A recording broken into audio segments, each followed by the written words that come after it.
FIFA world cup 2026 खत्म हो गया है और स्पेन इसका चैंपियन बन चुका है। मगर इस वर्ल्ड कप के बाद सबसे बड़ी कंट्रोवर्सी ये है कि क्या प्लेयर ऑफ द टूर्नामेंट यानी कि गोल्डन बॉल अवार्ड फीफा ने सही प्लेयर को दिया या नहीं।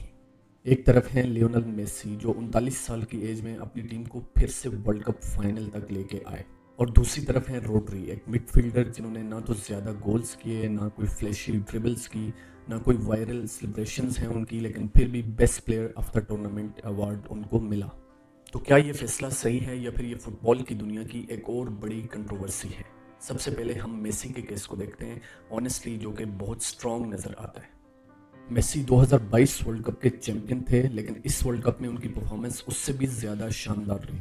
मेसी के 8 गोल्स हैं, 4 असिस्ट हैं, 12 गोल कंट्रीब्यूशंस हैं, और सबसे बढ़कर अर्जेंटीना के 7 मैचेस में से 5 player of the match award Messi के पास है। टूर्नामेंट के टोटल गोल्स में से बहुत बड़ा हिस्सा मेसी का है, यानी कि अर्जेंटीना को जब भी गोल चाहिए था तो जवाब अक्सर एक ही होता था, लियोनेल मेसी। इजिप्ट के अगेंस्ट जब अर्जेंटीना प्रेशर में थी तो मेसी ने मैच का मोमेंटम चेंज किया। इसी तरह इंग्लैंड के अगेंस्ट भी जब टीम स्ट्रगल कर रही थी तो मेसी सबसे खतरनाक प्लेयर साबित हुए। और सिर्फ गोल्स ही नहीं, मेसी ने स्पेस क्रिएट की, मेसी ने अटैक को संभाला, मेसी ने फिनिश किया या फिर फाइनल पास असिस्ट दी। याद रखें, ये सिर्फ नंबर्स की बात नहीं है, ये इन्फ्लुएंस की बात है। 39 साल की एज में इतनी एक्यूरेसी, इतनी कंसिस्टेंसी, इतनी क्वालिटी और इस लेवल की लीडरशिप फुटबॉल की दुनिया में बहुत कम देखने को मिलती है। इसी परफॉर्मेंस की वजह से मेसी गोल्डन बूट यानी कि टॉप स्कोरर अवार्ड के कंटेंडर्स में भी टॉप पर रहे।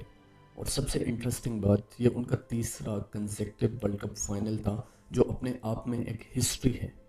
इस पॉइंट तक अगर हम परफॉर्मेंसेस को देखें, स्टेट्स को देखें, तो ऑनेस्टली मेसी सबसे ज़्यादा स्ट्रॉन्ग कंटेंडर्स नज़र आते हैं। लेकिन यहाँ से कहानी में ट्विस्ट आता है, क्योंकि फीफा ने गोल्डन बॉल अवार्ड दिया स्पेनिश कैप्टन रोड्री को, और क्या सिर्फ इसलिए कि स्पेन चैंपियन बना। रोड्री के स्टेट्स अगर हम देखें तो उनके पास हाईएस्ट पास एक्यूरेसी है, वर्ल्ड कप में मोस्ट सक्सेसफुल पासेस हैं, मोस्ट टचेस हैं, मोस्ट लाइन ब्रेकिंग पासेस हैं, और हाईएस्ट मिडफील्ड कंट्रोल भी है। गोल्स और असिस्ट के साथ साथ फुटबॉल कंट्रोल का भी गेम है, और स्पेन का पूरा कंट्रोल रोड्री के थ्रू चलता था। लेकिन अगर इंडिविजुअल परफॉर्मेंस की बात करें तो रोड्री के गोल्स और असिस्ट जीरो हैं। रोड्री ने शायद हेडलाइंस ना बनाई हो, लेकिन रोड्री ने मैच की डायरेक्शन ज़रूर कंट्रोल की है। और बहुत से एनालिस्ट के मुताबिक अगर स्ट्राइकर मैच को फिनिश करता है तो रोड्री जैसे मिडफील्डर मैच को लिखते हैं, और इसी फिलॉसफी के तहत फीफा ने गोल्डन बॉल अवार्ड रोड्री को दिया।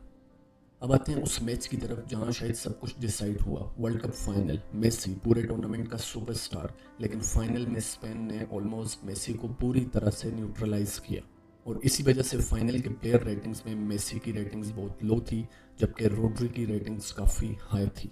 गोल्डन बॉल किस चीज़ का अवार्ड है? सबसे ज़्यादा एंटरटेनिंग प्लेयर्स, सबसे ज़्यादा गोल स्कोरर, या फिर वो प्लेयर जिसने अपनी टीम को फाइनल तक पहुंचाया या फिर चैंपियन बनाया।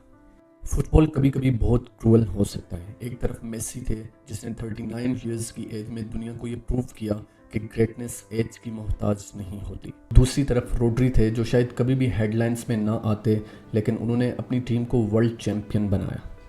इसलिए शायद ये डिबेट अब सालों तक चले। शायद फीफा या प्रेसिडेंट सेट करना चाहता है कि player of the tournament best player award सिर्फ विनर टीम को मिलेगा।